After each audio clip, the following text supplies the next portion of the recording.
Behind every exciting film image is a cameraman. Behind his camera, he is unseen and forgotten by viewers, but dangerously exposed to his subjects. Animals that could easily maul him or kill him.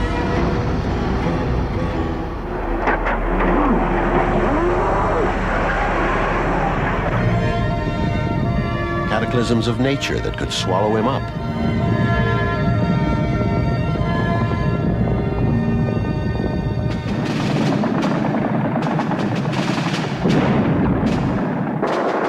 Tumultuous human combat pulling him closer and closer to the epicenter of violence. Sometimes with only the camera between himself and mortal danger. Other times separated from danger by the flimsiest of protections. But always driven to shed protection, to get out of the cage and push even closer. Stretching the limits, pioneering in places where the limits are unknown. Stretching luck and boldness until limits are found and exceeded.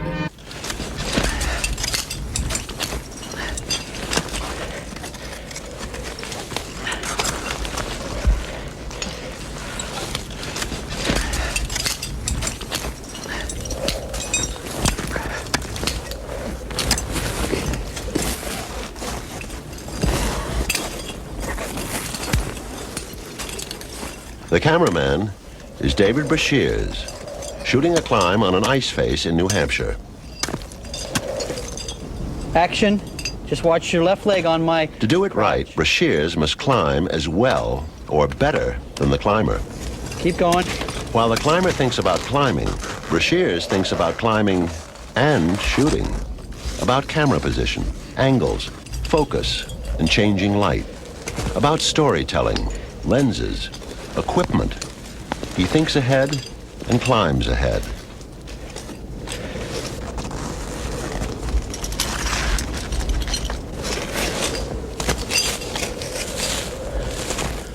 Brashears is one of the top mountaineering cameramen. He's been on 6 Mount Everest climbs, twice getting to the summit with his camera. The job is never over. You don't crawl into your sleeping bag at night and just go to sleep. There's always some fooling around with equipment, loading a magazine for the next day, being more prepared than the other people have to be, and also getting up earlier to get that extra shot, to be in position when they begin their ascent or when they leave camp. Doesn't matter if you're cold, doesn't matter if you're tired, it doesn't matter if you're hungry. You just do it.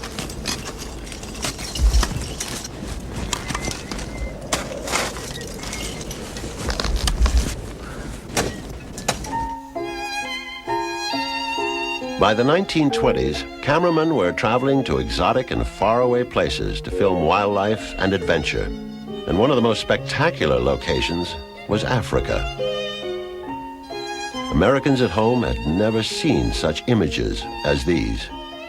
They were thrilled by them. This was the golden age of photographic exploration.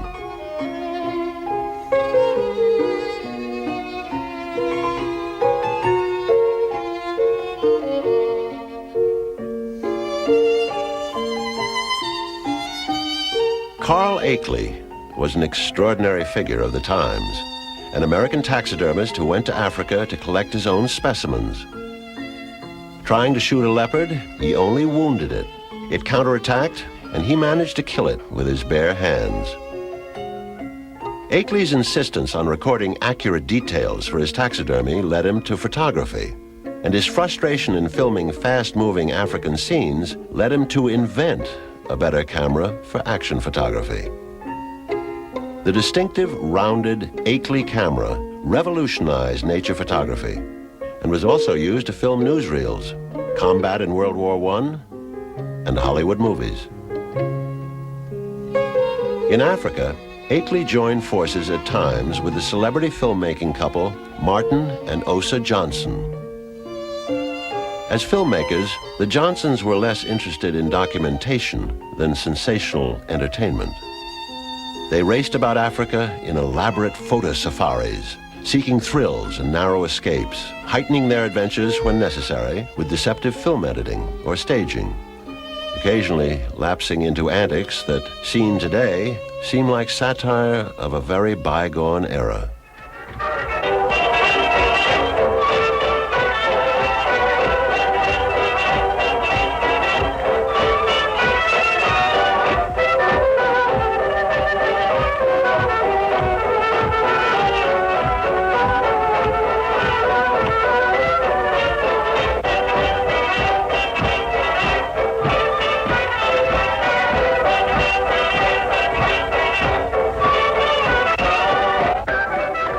The Johnsons were a glamorous pair.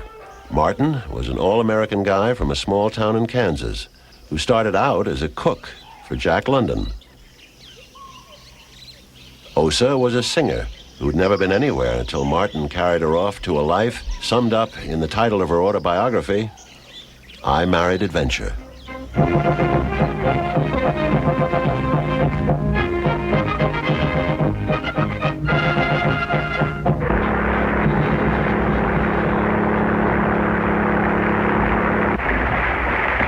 In the water, crocodiles are especially wicked. They will pounce upon the unfortunate victim of a capsized boat like a pack of wolves. If a person were to fall into the water here, he would not last 1 minute.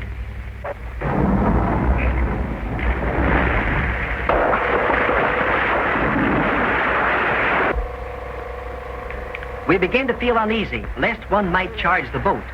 And this surly monster does, almost upsetting us.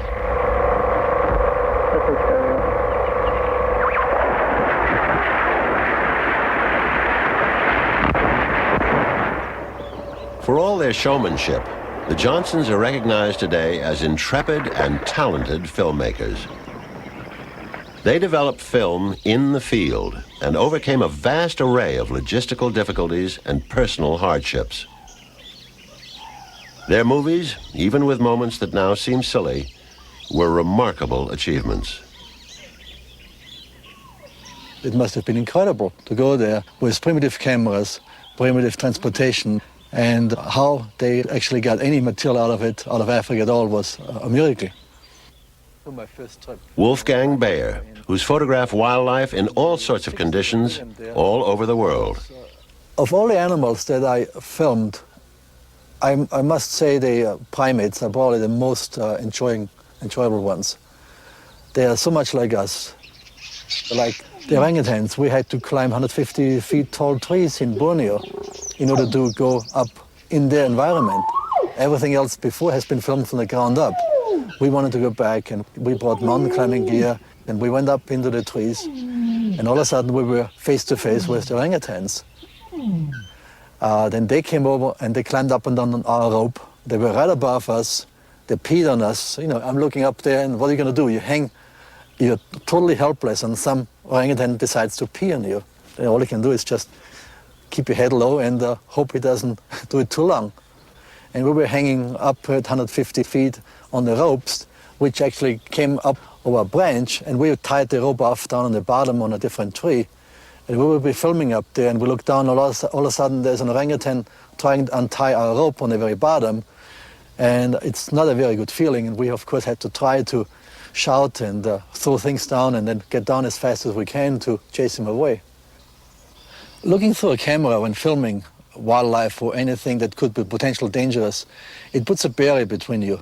It's almost like watching television, and you don't realize that danger could be just feet away from you. I was filming and I got in the middle of a fight, and I just was an innocent bystander. But a female came by at full speed, and she just grabbed my hand and bit me and drew quite a lot of blood.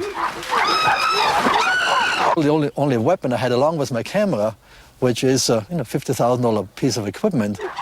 But in a case like this, I used it and started to hit the chimps over the head with my camera and get out back in the water where I was supposed to be. Chasing animals, over the years I've been bitten, scratched, attacked, and otherwise mutilated by coyotes, cougars, leopards, jaguars, baboons, chimpanzees, and of course numerous little creatures. Luckily nothing really poisonous. Nature and the animals give me so much enjoyment that What the hell? A few bites and a few diseases and a few injuries here and there. Nothing gonna kill me.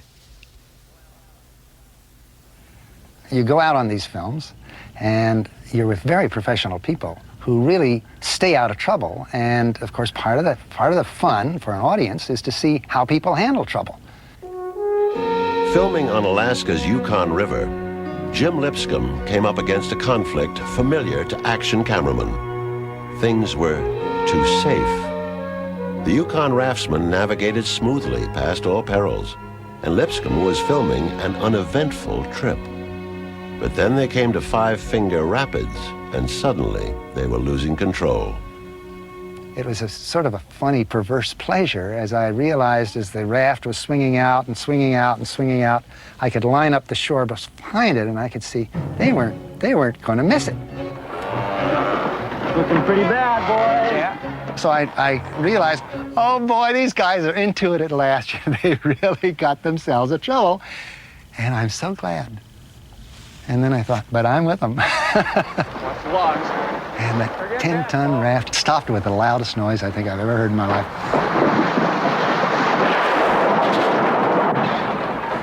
And we knew we had it.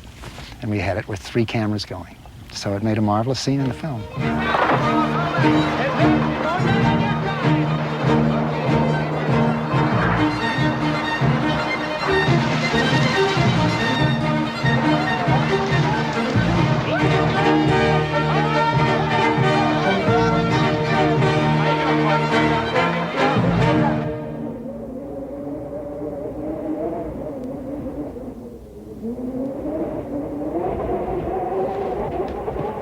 Jim Lipscomb has made films about people and about animals.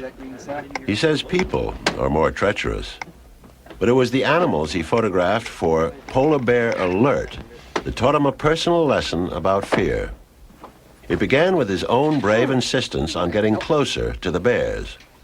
When he decided against filming as planned from the safety of a vehicle called a tundra buggy, his guides started getting anxious. And so I said to the guide, we're going to have to get outside of that tundra buggy in order to film. He left his hammer. And he said, well, I can't let you outside the tundra buggy if the polar bear is closer than 60 to 80 feet because they're very unpredictable animals. You don't know what they're going to do, and they can get to you in 3 bounds and then look you over. And by the time they get finished looking you over, you're going to be dead. And I don't want any National Geographic photographer dead in my tundra buggy. So we said, okay, we'll build a cage. Yes, please. Lots. I didn't think when I got out there in the cage that I was going to feel any particular fear or that I was in any risk. And I thought I was going to be very calm. But then when that big bear walked up to the cage, something happened in my mind that was an entirely different kind of experience. And I think it's the first time I've ever identified it in my life. I felt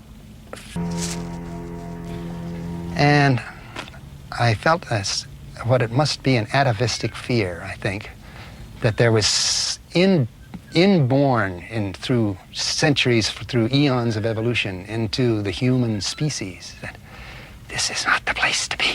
You gotta get out of here. This thing is gonna get you. And I was just a tremble with the sense of fear of that thing, knowing all the time that I was presumably safe. There's a tremendous charge of adrenaline and excitement coming through to you. And you're thrilled to be there and to be experiencing it. I don't know that it's addicting because in retrospect, after you think about it, you think, well, that was a high I maybe just don't need anymore. I don't need that one again, you know? In 1914, motion picture photography reached into a new realm, underwater. John Williamson, a cartoonist and photographer for a Virginia newspaper, had a showman's ingenuity and a father who'd built a 30-foot flexible steel tube designed for underwater salvage work. Williamson climbed down into the tube. Through the window of an observation chamber he called a photosphere, he took still photos in 1913. and in the next year, the first moving pictures ever taken underwater. Only 1 year later, Williamson made the first theatrical movie produced underwater. These scenes are from his version of Jules Verne's 20,000 Leagues Under the Sea. Audiences were fascinated by these images. Others were fascinated by the Williamson photosphere itself. The eminent Alexander Graham Bell, inventor of the telephone, visited in 1922 and spent a half hour peering through the underwater window. Williamson emphasized the safety and dryness of the device by taking his wife and baby daughter below.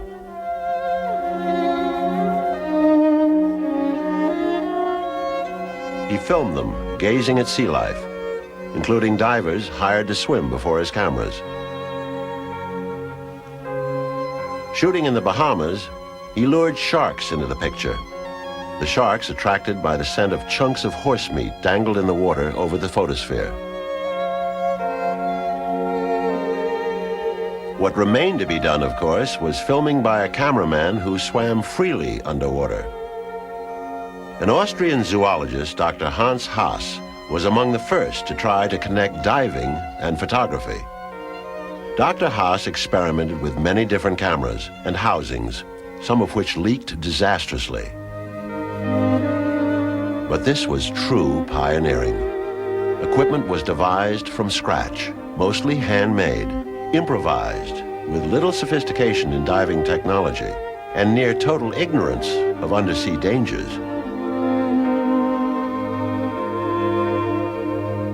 How would sharks react to a diver taking their picture? The only way to find out was to take the plunge. In 1939, Dr. Haas filmed underwater scenes that enthralled audiences and fired the imagination of future divers.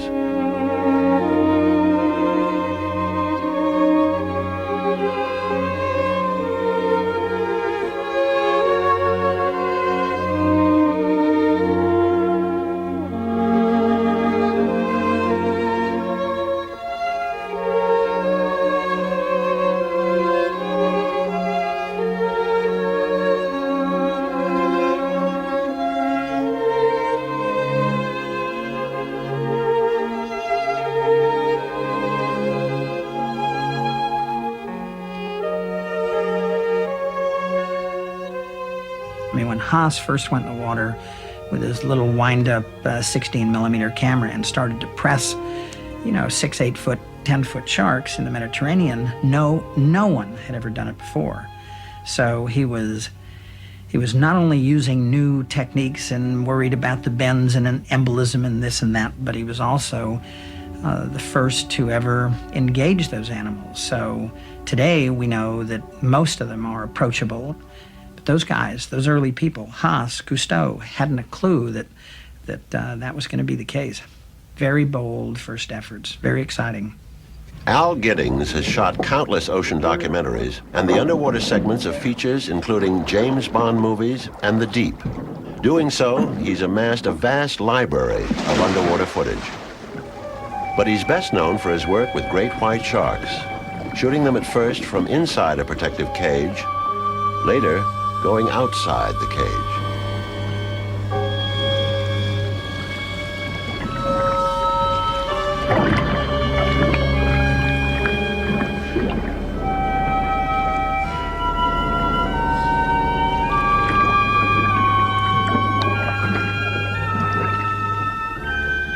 First time in the cages, most of us dropped to the bottom of the cage, hands and knees, and sort of cowered for a time because these 3,000-pound eating machines were pounding the bars and pushing the cages around. Today, I know that if you maintain good eye contact, you're fairly aggressive, and on the bottom, you can get out of the cage, and I have, and really fend a 2,000 or 3,000-pound great white away. The first time out of the cage with a great white was certainly a ticklish experience.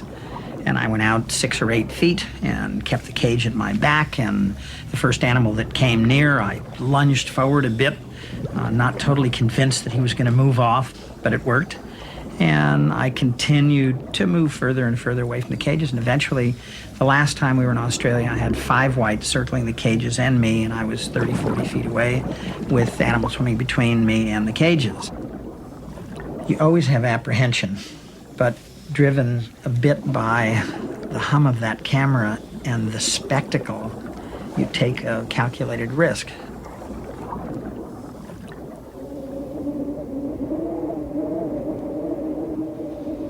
Giddings has taken his chances not only with the ocean's most fearsome creatures, but also with its most formidable places, like the hypnotically beautiful but perilous waters beneath the thick ice at the North and South Poles.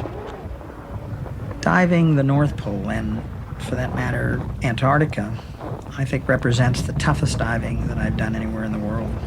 Surface conditions, north and south, 60, 70 below zero. Water temperature 28.5. A canopy of ice over your head, in most cases 8, 9 feet thick. Antarctic diving is very, very, very tough. Tough on the gear, tough on the people. You're still concerned about bends. You're still concerned about all the problems of shooting and making images. But again, you're going through a hole that's 30 inches in diameter, 40 inches in diameter, and you've got a limited air supply, and you're on the bottom perhaps 40 minutes, and you know, you're gonna run out of gas, and you've got to find that exit hole. If you are in trouble or you're confused as to where you entered, you want to go deeper. If you surface under the ice and you're trying to see the exit point and you're just under the canopy, of course you can't see anything. So, you know, in most cases, if you have an emergency, you're off to the surface. In this case, if you have an emergency, it's usually deeper to get a quick vantage point on where the exit hole is and out.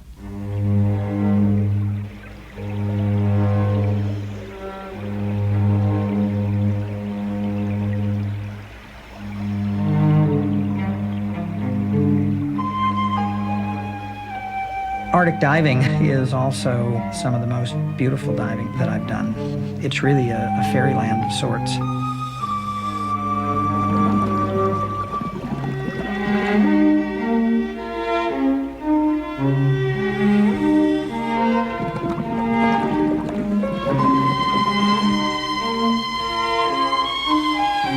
You have to be gutsy and you have to be motivated. The best ones are driven. They want to excel. They want to come back with images the likes of which no one's ever seen before.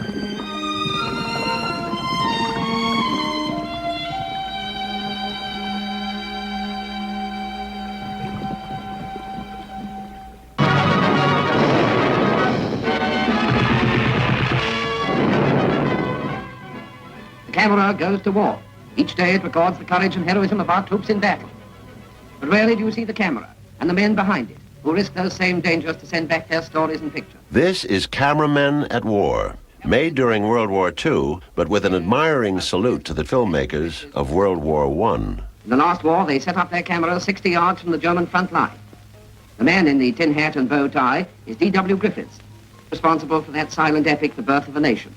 Their get-up may look a bit odd now, but they thrilled the audiences of their day with the first shots of a tank going into action. In World War II, top filmmakers, including John Ford, John Huston, William Wyler, and Frank Capra, produced war documentaries working in Hollywood with battle footage shot by military and civilian cameramen. Meet Jack Ramsden of Movietone. His assignment is a daylight raid over occupied Europe. His main care is his camera. It's carefully and accurately fitted to the door of a flying fortress. It's covered with an electric blanket to prevent the motor freezing up. Every precaution is taken to ensure you're seeing good pictures if the cameraman gets back. All set now except for his oxygen mask and heavy gloves, not easy to work in, but necessary at these terrific heights if he's to get pictures like bombs gone. Paramount's Jim Wright in another fortress takes up where the bomb aimer leaves off. They're over an Italian cove, pattern bombing it for enemy submarines. Wouldn't you think his fingers would tremble with excitement? The picture's as steady as a rock.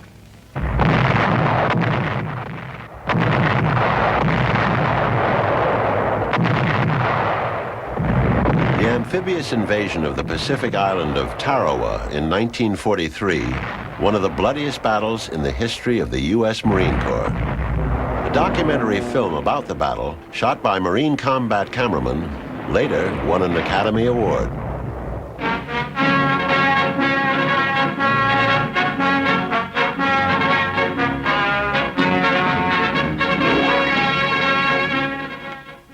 This is the Army-Navy Screen Magazine Cutting Room, where combat film taken by Army, Navy, and Marine cameramen comes in from battlefronts all over the world. The Marine Staff Sergeant with the Expert Medal is 22-year-old Norman Hatch from Boston, Massachusetts. Sergeant Hatch went in with the first wave on the landing at Tarawa, armed with a pistol and a hand camera, and brought back a film record of the fighting on that island that looks as though it had been taken through a front-line gun sight. Let me see that a second. You know, that's the best brand of combat film I've ever seen. Hey, that's okay. When an Army man says that to a Marine brother, he means it. Oh, just luck. Push them off. This was their whole philosophy. Today, Norm Hatch has vivid memories of hitting the beach at Tarawa with other Marine cameramen who had no idea what a fierce battle they were walking into. They didn't know they'd have the extraordinary opportunity of seeing the enemy from so close that both sides in the fighting would be shown in the same frames of film. They didn't know that, despite their training, combat photography was something they'd have to learn as they went along.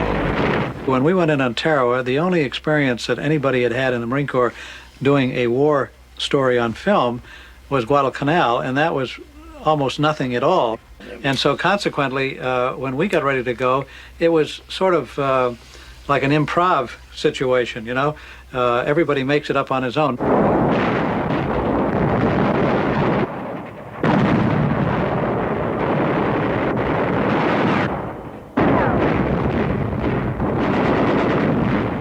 My thoughts were basically that if the guys can go out there and fight and do a good job fighting, we had to go out there and do a good job in photography. We had the X's covered with machine gun and rifle fire. The Japs kept coming out, trying to knock out the machine gun. There's one of them. That sniper's got a bead on another. There's a squad of them.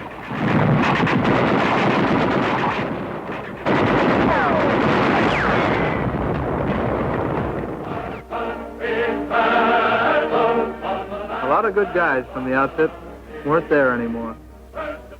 I'm glad I got these pictures, because when you remember the roaches you've been fighting and the things they represented, and when you saw the flag go up and remembered the freedoms that flag stood for, you knew you were in on a good thing.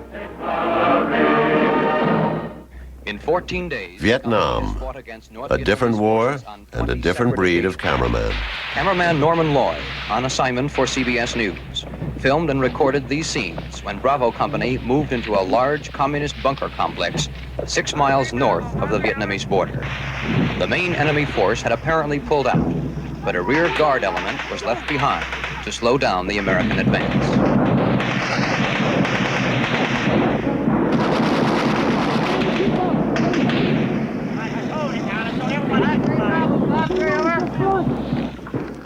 Norman Lloyd from Australia was a school dropout, a kangaroo hunter, a bar fighter, a loner. He went to Vietnam on his own, replaced a CBS cameraman who was missing in action, and stayed 4 years. He won 2 Emmys and made a reputation for courage verging on craziness. General Westmoreland was making a tour, and there was a fire base that was in deep trouble, and I really wanted to get into that fire base. It was like when they were in terrible shape in there, and I wanted to get in, and I walked up to him and I said, "General, I want to get into that fire base." And I said the name of the fire base, and he said to me, and he said, "Son, you don't want to go there." But I said, "Yes, I do, sir." And he said, "No, you don't." And that fire base was overrun, like, you know, the next day or so.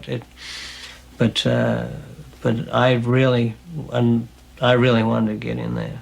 But I went as high as I could to try.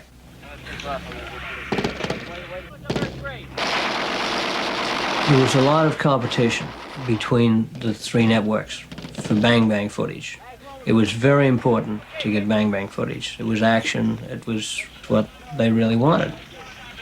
The pressure coming from New York, there was a lot of pressure on people, on correspondents, on crews, if someone wasn't getting the story. And this led to deaths where people would do silly things because of the pressure on them, and they'd go out and they'd get killed, and this definitely happened, and other people were killed with them because of the pressure. Norman Lloyd's countryman, Neil Davis, reported and filmed combat in Southeast Asia for 11 years. He was a legend among Vietnam cameramen, a master at covering combat. I would always try and go to the extreme front line because that's where the best film is. You can't get the spontaneity of action if you're not there. You can't get it if you're 100 meters behind the soldiers trying to get it with a telephoto lens. You don't see the faces, the expressions on their faces. You don't see the compassion that they may show for their wounded comrades or their enemy, for that matter. I wanted to show all those things, and the only way to show them was being in the front line, the real front line.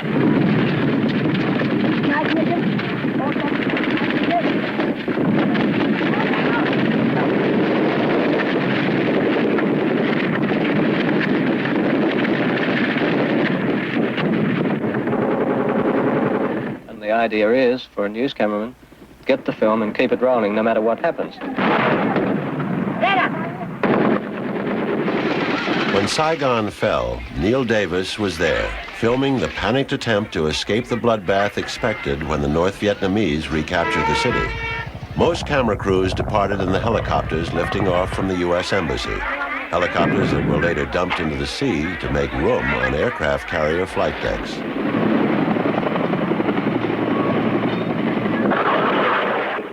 Neil Davis chose not to escape. He stayed behind, awaiting the conquering army and making some of the most powerful images of the Vietnam War. I didn't believe that there was a great danger as long as it survived the first few minutes of the communist occupation, where it's always very dicey, where there might be flare-ups and fighting immediately. Most people had left the streets. The civilian population had gone inside their houses and waited. I had decided the presidential palace was the place to be. And I went there alone and waited for them. And I thought I wasn't going to miss this end to the story. I had a moment's hesitation as the tank was approaching and the tank column was approaching, because they fired a few times to let people know they were about, I think, and crashed through that gate.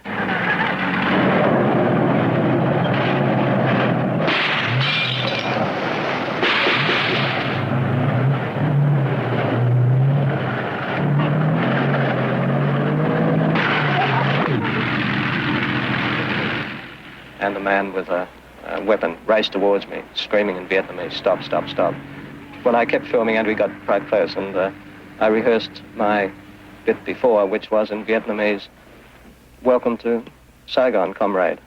I've been waiting to film the liberation, and I had no qualms about that. I had it all right. And he said, "You're American."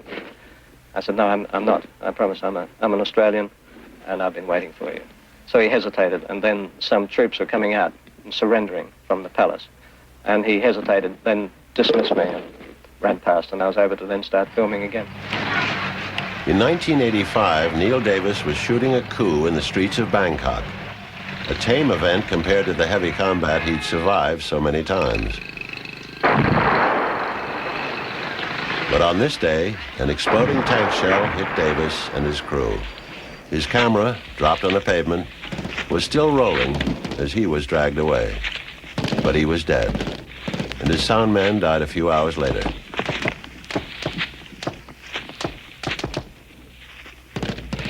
Neil Davis was a guy that really had seen it all. And it was just a shame. Everybody misses him. But if it had been in a firefight somewhere he would have liked it better, I'm sure, instead of some dinky goddamn coup, it meant nothing. After you see so many people get killed, after you see so many civilians get killed, after you see so many children get killed. You go a little insane. And I used to drink all the time. I thought of suicide a lot.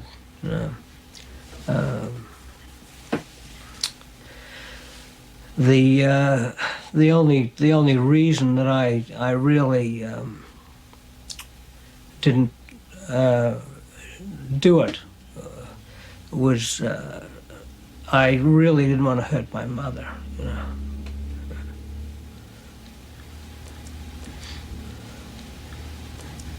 If I had the opportunity to be a Vietnam cameraman again, I would do it because I know what effect it had on the world.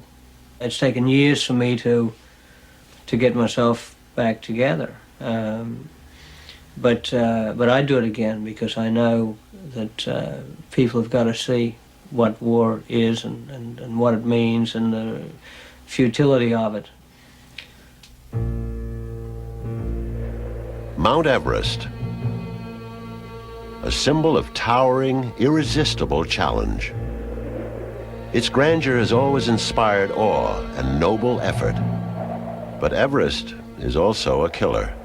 Over 80 climbers have died on it. Many more have come down broken and defeated. The summit was first reached in 1953, and then by a second expedition before an American team tried it in 1963.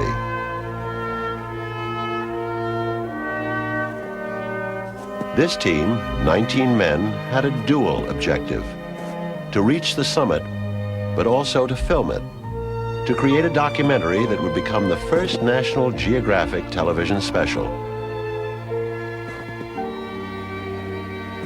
The climbers were punished by Everest's devastating weather.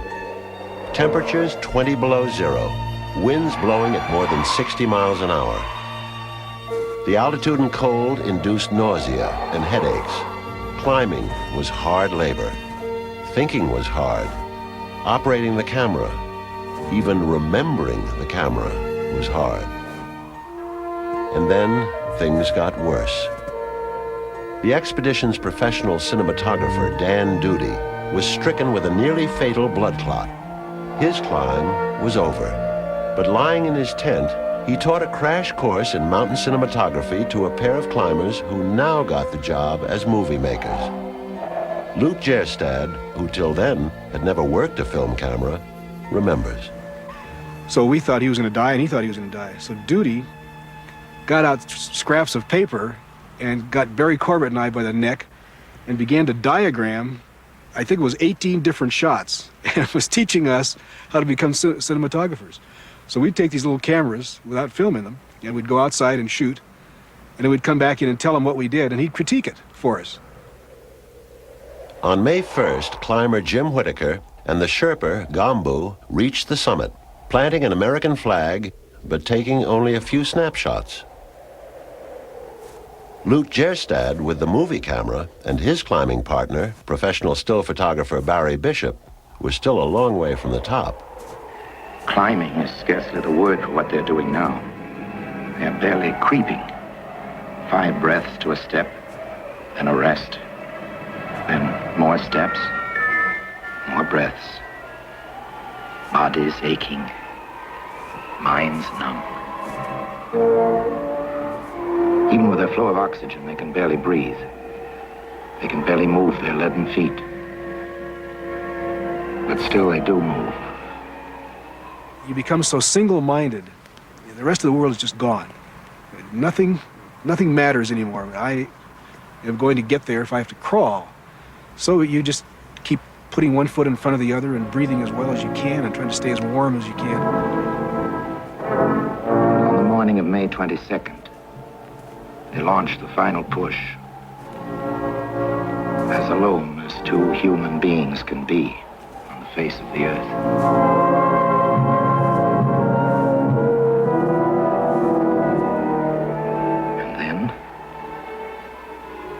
Before them is a sight to lift the heart and bring tears to the eyes. After 3 weeks, Jim Whittaker's maypole still stands fast. with Old Glory streaming in the winds of space.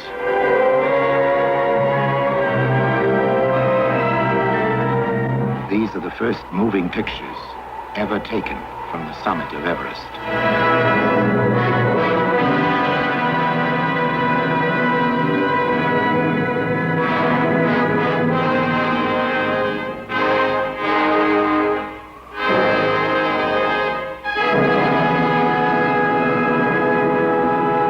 Blue-chested has his camera propped on the head of his ice axe, and the blur at the bottom is his furry glove.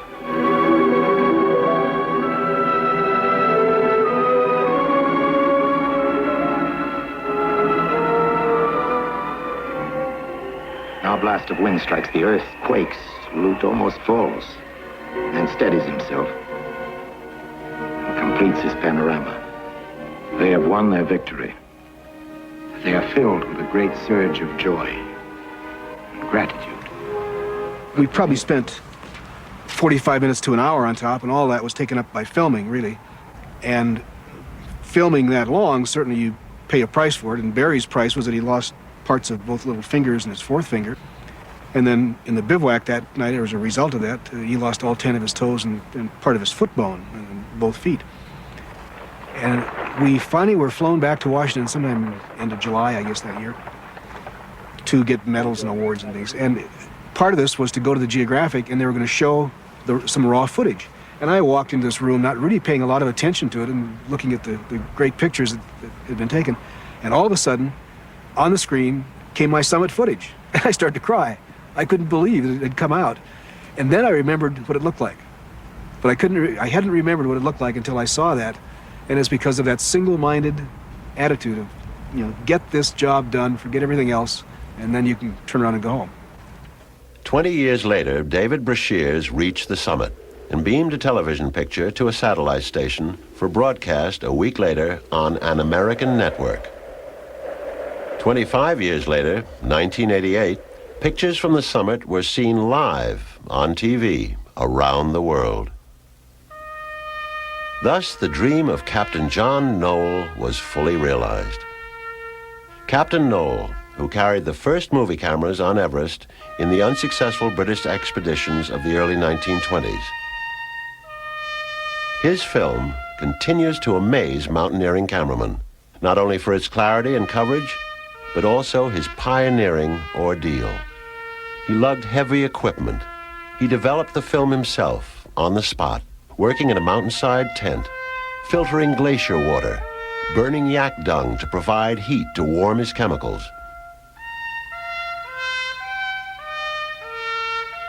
He worked on his own, getting little cooperation from other climbers who resented his presence, regarding his camera as a vulgar intrusion on the purity of their sportsmanship.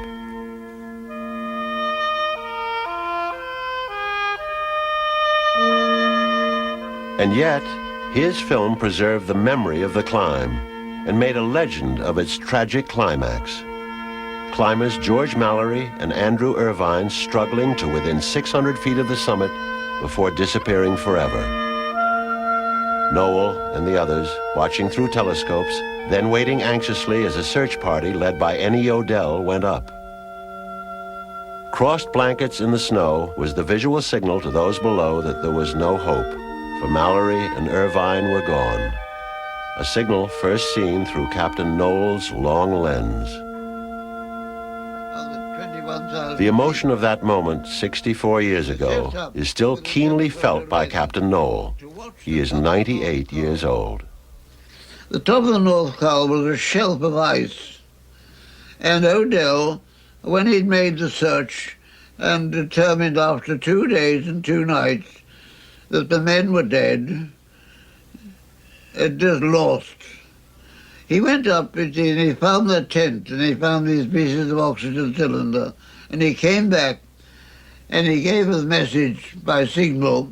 We had no wireless telephone in those days, they weren't known. He put a signal out of cross blankets. And the photograph I got, the best photograph I made in my life, was a circle made by the high-powered lens at 1.5 miles range, showing the cross blankets and showing the men walking away. And people asked me, what do you see? I couldn't tell them. I was overcome. I couldn't tell them that you'll get the signal. Their cross blankets meant Mary and Irving were dead. That is clearly shown.